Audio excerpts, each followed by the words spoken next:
আসসালামু আলাইকুম। মনে হলো একটা কমন টপিক নিয়ে একটু ডিসকাস করি, যেটা কিনা আমার স্টুডেন্টরা প্রায় আমাকে জিজ্ঞেস করে। একটু আগেও মেসেজে একজন আমাকে জিজ্ঞেস করলো। তো টপিকটা হচ্ছে iron deficiency anaemia in pregnancy. যদিও প্রেগনেন্সিতে ডাইমরফিক অ্যানিমিয়া আমরা বেশি পাই, ডাইমরফিকে iron deficiency, folic acid deficiency দুটোই একত্রে থাকে। এটা হচ্ছে মাইক্রোসাইটিক হাইপোক্রোমিক অ্যানিমিয়া, আর এটা হচ্ছে megaloblastic anaemia.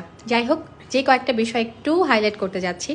Iron deficiency anaemia নিয়ে যখন আমার কাছে পেশেন্ট প্রেগনেন্সিতে আসবে, তখন ফার্স্ট ট্রাইমেস্টারে চয়েস হচ্ছে আমার ওরাল আয়রন। ঠিক আছে, ফার্স্ট ট্রাইমেস্টারে ইনজেক্টেবল আয়রনটা আমরা অ্যাভয়েড করি, বিকজ সেটা হাইপার সেন্সিটিভিটি রিয়াকশন করার চান্স খুব বেশি রাখে। এরপর আসেন সেকেন্ড ট্রাইমেস্টারে আমরা ইনজেক্টেবল আয়রনটাকে বেশি প্রেফার করছি, এবং সাথে ওরাল আয়রন মেইনটেনেন্স ডোজে থাকে।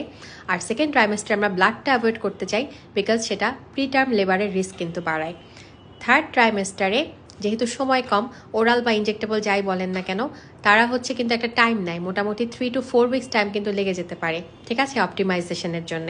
তো থার্ড ট্রাইমেস্টার আমার হাতে অতটা সময় নাই, তাই থার্ড ট্রাইমেস্টারে আমরা প্রেফার করতেছি ব্লাড ট্রান্সফিউশন। তার মধ্যে আমরা কিন্তু প্রেফার করব প্যাকড সেল ভলিউমটা। এখন আরেকটা কথা, সেটা যদি কারো অ্যানিমিয়া যে কোনো ট্রাইমেস্টারে আছে বাট সাথে হার্ট ফেলিয়ার বা এরকম কিছু, তখন কিন্তু ব্লাডই লাগবে। এবং খুব সিভিয়ার অ্যানিমিয়া যদি হয়, সেক্ষেত্রে কিন্তু এক্সচেঞ্জ ট্রান্সফিউশনও দরকার হতে পারে। সো ডান।